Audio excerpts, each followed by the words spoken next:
Hello friends, good afternoon. आज हम part second पढ़ेंगे। पार्ट फर्स्ट हमने पिछले वीडियो में पढ़ा।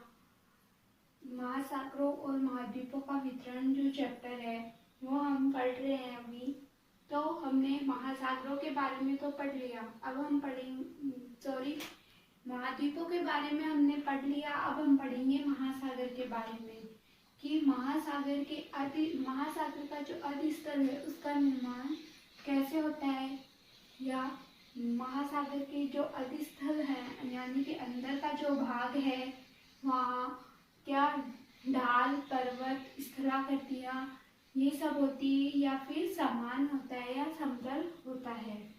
तो जब हमारे द्वितीय विश्व युद्ध समाप्त होने को आया, जब हमारा द्वितीय विश्व युद्ध समाप्त होने को आया तब कुछ वैज्ञानिकों ने ये अध्ययन किया, या उन्होंने ये बताया कि महासागरों के अंदर बहुत सी खाइयां हैं और एवं बहुत सारी स्थलाकृतियां हैं, तथा उन्होंने ये भी बताया कि महासागरों के अंदर का क्षेत्र समतल नहीं है। यानी कि जो हमारा महासागर, यानी कि ये हम कुछ छोटे से डायग्राम के अकॉर्डिंग देखते हैं तो ये हमारा जो ऊपर का हिस्सा है वह है महासागर, यानी कि पानी पानी है।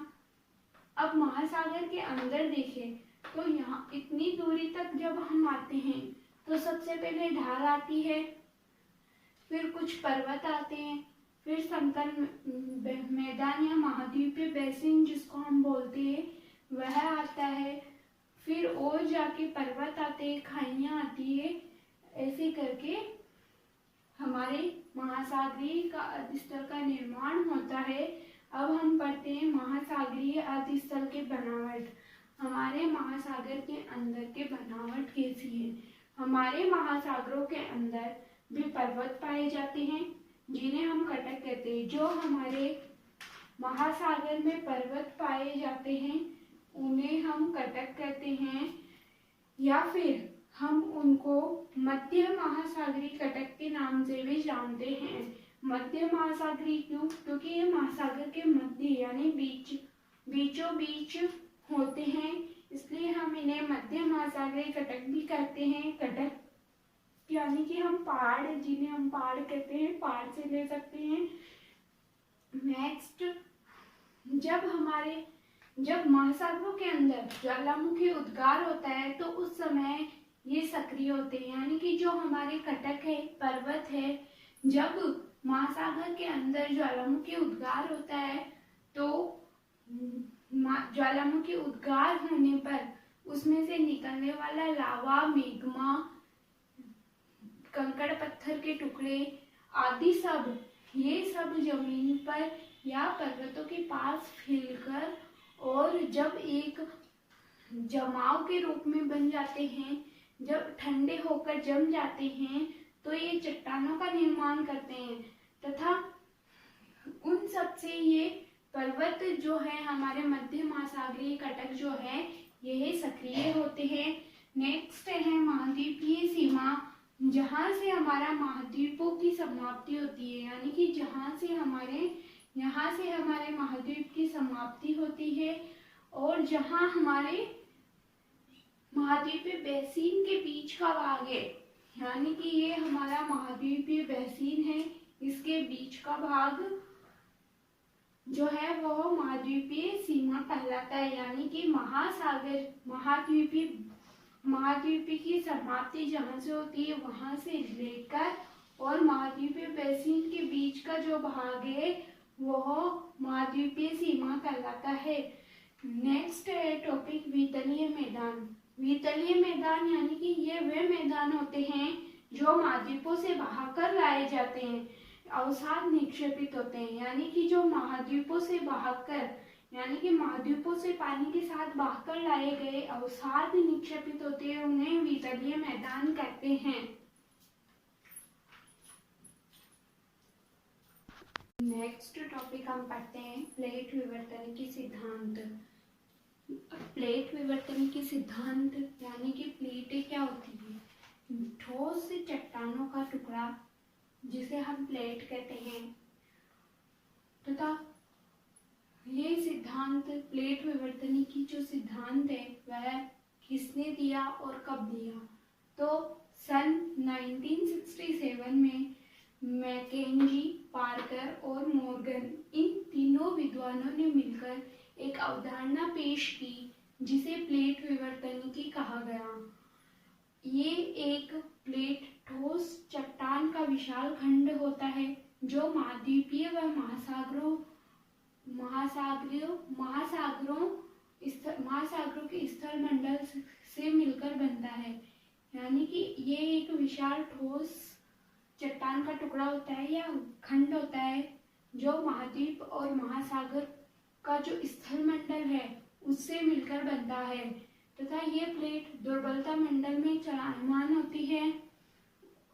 ये प्लेट विवर्तनिकी है, इनके अनुसार पृथ्वी का जो स्थल मंडल है वहाँ 7 बड़ी और कुछ छोटी प्लेटों से मिलकर निर्माण हुआ। यानी कि पृथ्वी का जो स्थल मंडल है वह कुछ प्लेटों से मिलकर बना है। तो वह प्लेटें कौन कौन सी है हम देखते हैं। नेक्स्ट पढ़ते हैं प्लेट विवर्तन के सिद्धांत में जो हमारी 7 मुख्य प्लेटें हैं और जो हमारी मुख्य 6 छोटी प्लेटें हैं उनके बारे में। तो 7 मुख्य प्लेटें जो हैं वह है अंटार्कटिक प्लेट, उत्तरी अमेरिकी प्लेट, दक्षिणी अमेरिकी प्लेट, प्रशांत महासागरीय प्लेट, इंडो ऑस्ट्रेलियन प्लेट, अफ्रीकी प्लेट और यूरेशियाई प्लेट। और जो हमारी मुख्य छोटी प्लेटें हैं वो है कोकोस, नज़का, अरेबियन, फिलीपीन, कैरोबियन और फ्यूजी। तो जो हमारी मुख्य 7 प्लेटें हैं यानी कि ये 7 प्लेटें हैं जो कि बड़ी प्लेटें हैं, यानी कि जितना बड़ा हमारा देश होगा उतनी बड़ी प्लेटें होगी, और जो छोटी प्लेटें जितना छोटा हमारा देश होगा उतनी छोटी हमारी प्लेटें होगी। फिर उसके बाद हम बात करते हैं प्लेटों की मोटाई। तो महासागर में 5 से 100 किलोमीटर तक की होती हैं और महाद्वीप में जो हमारा जमीन का हिस्सा है वहाँ लगभग 200 किलोमीटर तक होती है। टॉपिक पढ़ते हैं प्लेटों की हलचल यानी कि प्लेटों की गति के बारे में। तो हम सबसे पहले प्लेटों की हलचल यानी प्लेटों की गति कितने प्रकार की होती है? 3 प्रकार की, अपसारी, अभिसारी और रूपांतर। तो हम सबसे पहले अपसारी के बारे में पढ़ेंगे। जब 2 प्लेटें एक दूसरे के विपरीत दिशा में अलग होती है और नई प्रकृति का निर्माण करती है तो उसे अपसारी गति कहते हैं। या जैसे ये प्लेट है ए प्लेट और ये बी प्लेट, तो जब ए प्लेट और बी प्लेट दोनों अलग अलग दिशा में हटती है, अलग अलग दिशा की तरफ प्रवाहित होती है, तो दोनों के बीच में दरार आती है। दोनों के बीच में जो गैप आता है वह गैप प्रसारी स्थान कहलाता है। वहाँ एक नई प्रॉपर्टी का निर्माण होता है तथा प्रसारी स्थान कहलाता है। जो नई प्रॉपर्टी का निर्माण होता है उसे प्रसारी स्थान कहते हैं। अब प्रसारी स्थान होता क्या है? वह स्थान जहाँ से प्लेटें एक दूसरे से दूर हट जाती है या दूर चली जाती है। जब दो प्लेटें आपस में जुड़ी है और वह दूर चल जाती है अलग अलग दिशाओं में, एक दूसरे की विपरीत दिशा में, तो बीच में जो आने वाला गैप है उसे प्रसारी स्थान कहते हैं। नेक्स्ट है अभिसारी। जब एक प्लेट दूसरे प्लेट के नीचे धंसती है और जहां भूपरपट्टी नष्ट होती है वह अभिसारी प्लेट कहलाती है। यानी कि जब ए प्लेट के नीचे बी प्लेट आ जाती है तो जो बी प्लेट का आधा हिस्सा ऊपर का जो है वो नष्ट हो जाता है, ए प्लेट में मिक्स हो जाता है। ए प्लेट जो होती है वो भारी होती है, जो बी प्लेट है वो हल्की होती है। तो इन दोनों के बीच में जो पॉइंट मैच होता है उसे प्रविष्टन क्षेत्र कहते हैं। प्रविष्टन क्षेत्र कहते हैं। इसी प्रकार इसमें हम देखते हैं कि इसी प्रकार यहाँ पर इसी तरीके से हमारे जो हिमालय पर्वत वगैरह है, हमारा जो हिमालय पर्वत है उसका भी निर्माण कुछ इस प्रकार ही होता है। तथा अब सारी जो है ये यहाँ पर जो ए और बी प्लेट के बीच में जो गैप आता है वहाँ भ्रंश पैदा हो जाते हैं और भ्रंश पैदा होने के कारण गहरी खाइयां बन जाती हैं। नेक्स्ट है रूपांतर। इसमें ना तो नई प्रॉपर्टी का निर्माण होता है और ना ही नई प्रॉपर्टी का विनाश होता है।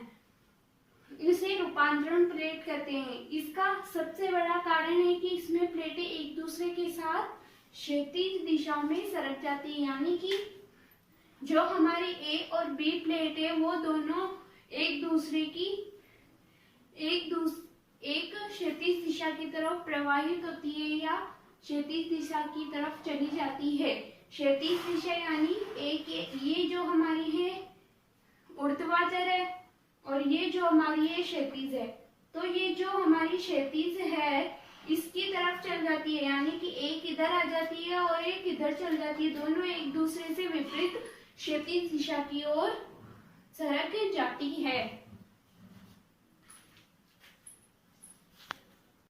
नेक्स्ट टॉपिक हम पढ़ते हैं प्लेट प्रवाह दर। प्लेट प्रवाह दर यानी कि प्रवाह यानी बहाव, उसका बहाव, और दर यानी स्पीड, यानी जो प्लेट का प्रवाह है यानी कि उसका प्लेटों का बहाव है वो किस गति से रहता है, कितनी स्पीड में चलता है। तो सभी प्लेटों का प्रवाह की गति अलग अलग होती है। कोई भी प्लेटों की गति एक समान नहीं होती, सब अलग अलग होती है। तो हम एग्जाम्पल देखते हैं कि आर्कटिक कटक जो है उसकी प्रवाह दर सबसे कम होती है। उसकी प्रवाह दर होती है 2.5 सेंटीमीटर प्रति वर्ष, मतलब पूरे साल भर में वह 2.5 सेंटीमीटर तक ही प्रवाह करती हैं। और नेक्स्ट है एग्जाम्पल ईस्टर द्वीप के निकट पूर्वी प्रशांत महासागरीय उभार की प्रवाह दर सबसे अधिक होती है। उसकी प्रवाह दर होती है 5 सेंटीमीटर प्रति वर्ष, यानी कि पूरे वर्ष भर में 5 सेंटीमीटर तक का प्रवाह करती है। उसके बाद में हम देखते हैं कि भारत में जो हमने पिछली वीडियो में पढ़ा गोंडवाना लैंड का, भारत गोंडवाना लैंड का हिस्सा था प्रारंभ में, तथा वह धीरे धीरे जब भारत ने उत्तर की ओर खिसकना शुरू किया, जैसे हमने वो डायग्राम देखा कि वह अलग हुए, एक उत्तर की तरफ हुआ और एक दक्षिण की तरफ। तो उत्तर की तरफ खिसकना शुरू किया जब, तो भारत एशिया से टकराया और हमारे हिमालय पर्वत का निर्माण हुआ। तथा कुछ वैज्ञानिक जो है हमारे, उनका ये मानना है कि यह प्रक्रिया आज भी इसी तरीके से जारी है। हिमालय पर्वत की ऊंचाइयां लगातार बढ़ती जाती है और बढ़ रही है। Thank you so much. Please like, share and subscribe. Bye.